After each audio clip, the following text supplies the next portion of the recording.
Well, here we go after the Pinedale Stage. Lots of changes in the standings today, Jerry.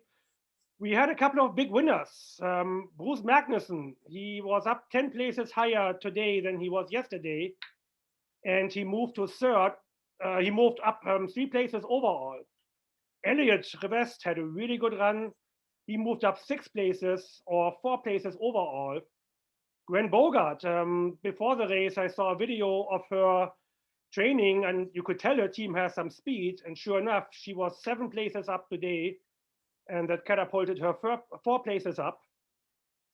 JR, which we just talked to, he moved up 3 places and 2 places overall in the tight front spot. So that's pretty impressive. But notably, there was also a couple of teams who didn't have such a good run and probably had hoped to do a little better. Maria was down 7 places from yesterday. Overall, luckily, it only cost her 2 places. Ken Chizik down 6, overall 3. Jake down 6, also down overall 3. And I really wonder what happened to Rafael Nelson. He was down 7 places.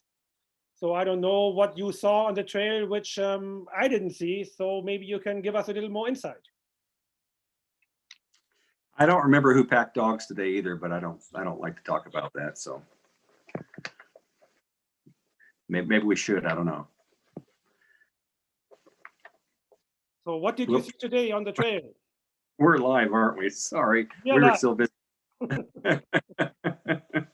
What I'm starting to see is that people are grouping out in different groups. They're seeing, which can change every day. But as the days go on, we usually see different groups and different competition within different groups. Like today, Annie and Lena are clear, at 15.6 and 15.4. Then you drop down to Diane, Eric, and JR. They're all in the mid 14.5 mile per hour range, which could sneak up at any time on anybody.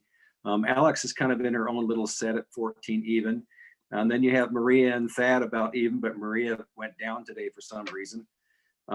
Austin, Guy, and Elliot are all about running even in the same group, and Ken and Jake are. Then you have Doug and Bruce, but Bruce is really making a big jump up there like that. And then you have Raphael about in the same spot. Gwen, Randy, Tim, Ben, and Laura are about in the same spot, rounded out by Ed, Ryan, and Chris. Interesting on the split times after that. The highlights of the splits to me would be Diane and JR. Really consistent to come up. They have the best splits on that by far, I agree. A little more stats to look back on. In 2020, in this leg last year, Annie, Lena, and Alex were 1, 2, and 3, and Bruce was number 5. In 2019, it was Eric, Annie, Lena, and Bruce in number 5. There's some interesting, stats from the past. Some people, quite honestly, have best runs on certain different kinds of things, whether it's the sequence of the stages or not. A reminder too, keep logging into WyomingStageTop.org. That's where we have all of our information on. We have a little bit on Facebook and YouTube and other places, but most of the good content is on there. Watch for the commentary and the video highlights and the video of the day by Scenic Safaris. And another good question too we kind of have for all the mushers is, who held back on day one and why? And Dan covers a little bit of that. And watch Dan's press releases too. They're very informative and very good. Our signal's spotty at best. It seems like it gets worse on some days and not on others. So that's about all I have. Tomorrow's camera for day 3. It'll shake out even more. I can just about guarantee there's going to be more position changes.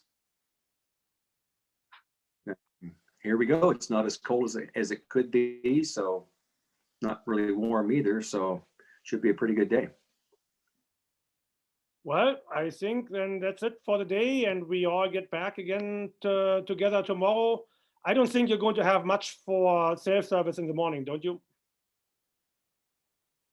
No, probably not. No.